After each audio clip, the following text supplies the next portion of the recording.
Welcome to the Social Roundup with Sala, right here on Relax Radio.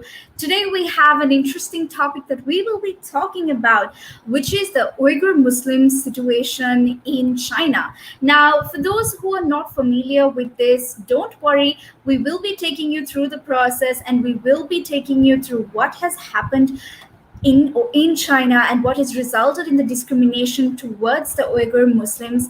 And we will be discussing right here on Relax Radio. So we want you to tell us what you think about this as well. Tell us right here, and you can comment on our Facebook, YouTube, Instagram, TikTok. You can even join us on Twitch as well, right? With that being said, we would love for you to engage with us on conversations right here, and do stay tuned with us and let us know how we can make this show more interesting for you.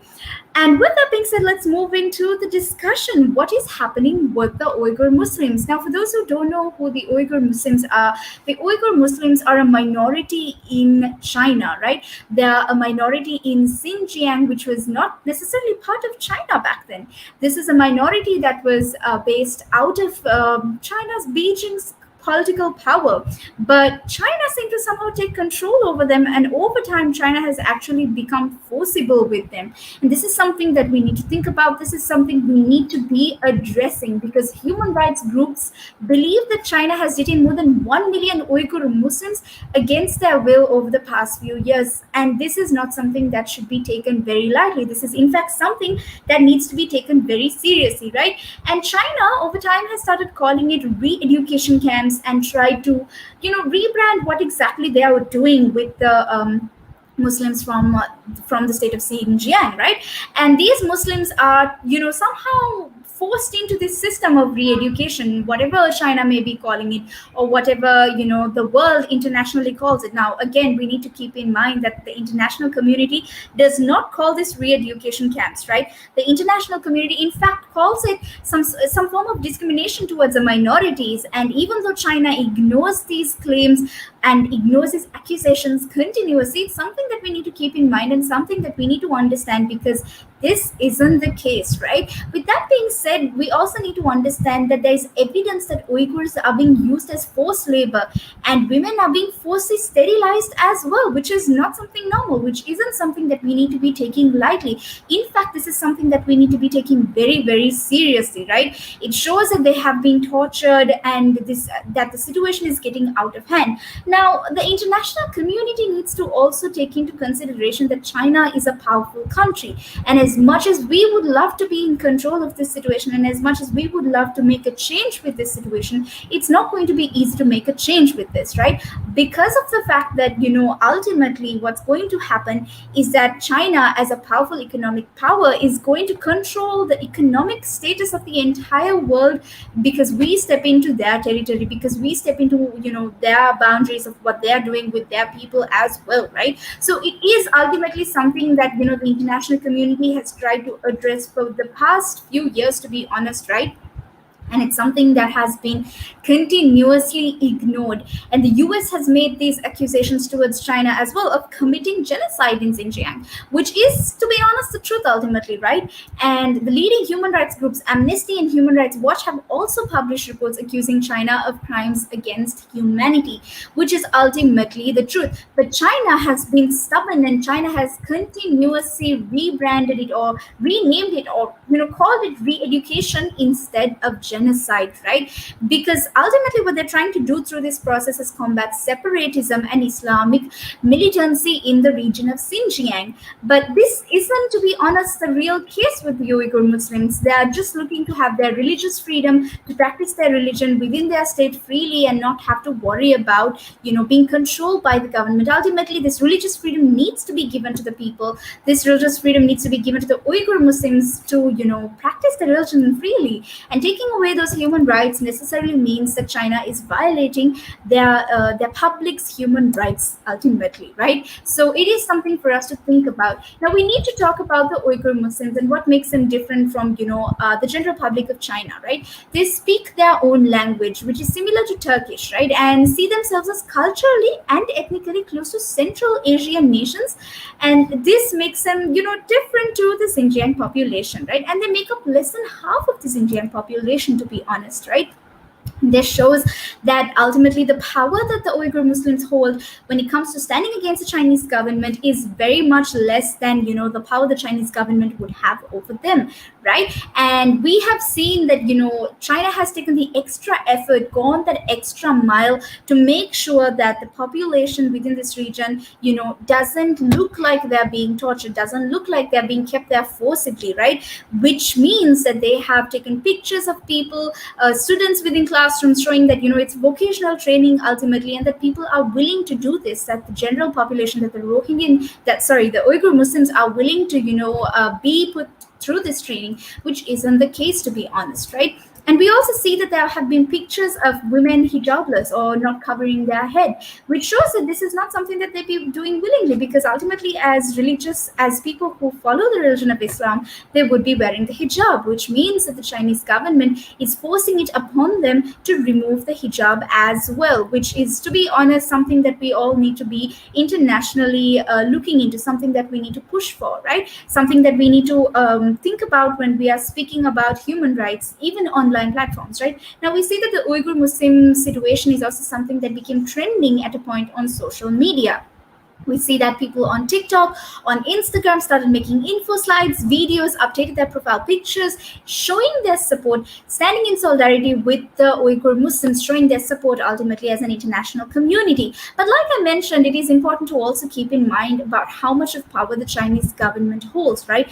Internationally, how among other governments, China is in much more control. China decides what the economic status of other countries are going to be. China decides what the economic status of with even with the countries, even with ultimately with situations like with taking into consideration the power that the Chinese government holds.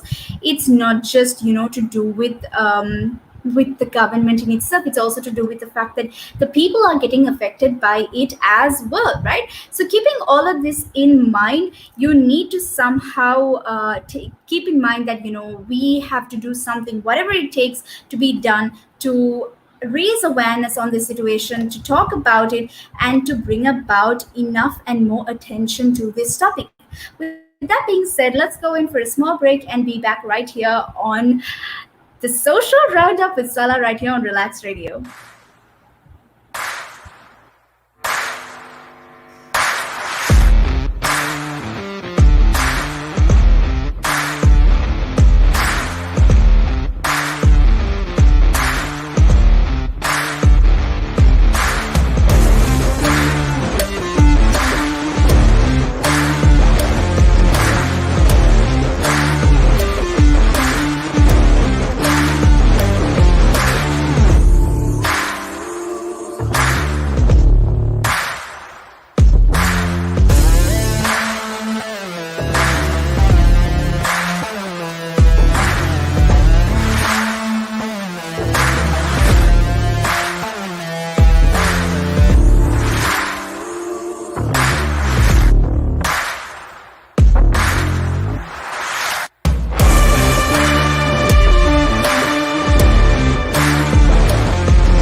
Welcome back to the Social Roundup with Sala right here on Relax Radio. Do follow us on Facebook, Instagram, TikTok, Twitch, and even YouTube. You can watch our videos 24/7. We're with you live right here, talking to you, taking you through interesting topics and themes ranging from entertainment to sports to business to travel to social issues and self love as well. And there's more, to be honest. The list just keeps growing and going on, right? With that being said, we've been talking about something interesting and something that is of much importance right now, which is the state of the Uyghur Muslims in China, right? And if you feel like you know something and you want to discuss this or you want to know more about it, do drop in a comment and we will try to address it somehow here on the Social Roundup with Salah, right? With that being said, let's go into what we were talking about. Now, we need to understand that the Uyghur Muslims in China have been, and this is with evidence, being tortured by the Chinese government, right? They've been put through physical as well as psychological torture in the camps, right? Entire families have disappeared over time, and even detainees were tortured physically and mentally as well. We also see that there is evidence of almost a complete surveillance state in Xinjiang as well, right? And this has been the case for multiple years now, and this is something that needs to be addressed, something that needs to be taken very, very seriously, right? A number of attacks have been blamed on separatist Xinjiang and beyond over the past decade, to be honest, and that's a really, really long time, right? About 200 people, mostly Han Chinese, were killed in the rioting process as well in Urumqi in 2009, right? And this shows us that, ultimately this situation is physically a very violent situation and it's not getting the attention that it should be getting, right? And we also spoke about how China has been calling this, some sort of vocational training, a re-education camp, and that it's not something that is serious that we need to be addressing, right? And even at a UN meeting in Geneva in August 2018, Chinese official reported that 1 million Uyghurs were being held in re-education centers was untrue, which shows that ultimately, even though they are rebranding or renaming these camps as re-educational camps, they are also denying the fact that people have been detained there, people have been kept there, right? In fact, like he has also mentioned, he goes on to say in October 2018, the top official mentions that it is vocational education and it is something that people were willing to do, right? And it's to prevent terrorism. Now, the truth is that Islamophobia is an international problem. It is something that has been, spreading almost like a virus among communities, among countries, among people of different nations, right? Now, even in China, we see a similar situation, except we see the Chinese government taking extreme measures or, getting extremely violent with their people just to simply address this problem, which shouldn't be the case, right? And again, we want to understand that the government of China ultimately is being Islamophobic in this situation and that they're not being fair towards their population, right? And we also see that, ultimately them being forced to change their beliefs is not something that is normal, and this is not the way to be dealing with terrorism. Now, what exactly is terrorism and why have we continuously associated Muslims or the religion Islam with terrorism instead of associating it with people who are actually involved in terrorism? We see people calling other people who do engage in terrorism as extremists, and then we see people who are Muslims who are engaged in terrorism called terrorists, right? Now, again, it isn't wrong to associate people with terrorism if they are terrorists or if they are engaging in terrorist activities, but it is wrong to associate a religion or a belief, because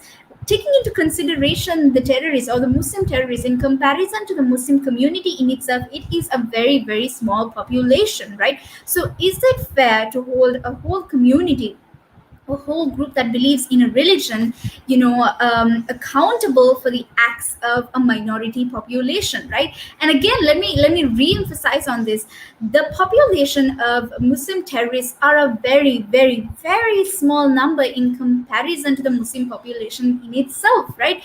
And again, we need to talk about how people of other religions who have also, or other beliefs rather, who have been terrorists have been called extremists in other countries and not called terrorists, right? right? Now, this isn't normal. This isn't something that we need to be taking lightly as well, right? And now let's look at what the world is doing as of now, right? We see that there's growing international criticism against China's treatment of the Uyghur Muslims, and that is pretty much no country has taken any action beyond that, because to be honest, we spoke about how China is ultimately very powerful, and China is in control of the economic status of the international world, right? This is something that we need to know, because ultimately China is a very, very powerful economy, and the power it holds is beyond our control, right?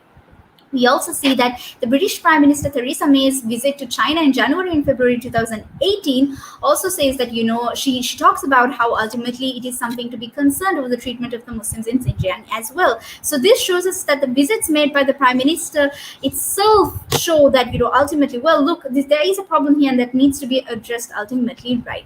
And this is something that we need to be taking seriously, because this has been the case with multiple other governments as well, other political leaders as well. Other political leaders have also accused China of this crime, right? Ultimately, it is genocide. Let's use the word genocide, because that is ultimately the suitable word for this crime. It is not a re-education camp. It is not a vocational training that is being given to its population, and China needs to be held accountable for this, right? So keeping that in mind, overall, what we need to be taking back from this is that, look, China is violating the rights of Muslims within their region. And this has been happening for quite some time, and it is something that we need to be taking seriously. How do we talk about this? How do we raise awareness? We don't want it to simply be a trend, right? Because that was the case with the Uyghur Muslims. We saw that, on TikTok, on Instagram, people made slides, people spoke about it, people changed their profile pictures to show their support towards the Uyghur Muslims. And ultimately, after doing all of this, they backed down. They backed down and they forgot about it after it was a trend, after the trend was over. This shouldn't be the case. We need to keep talking about it.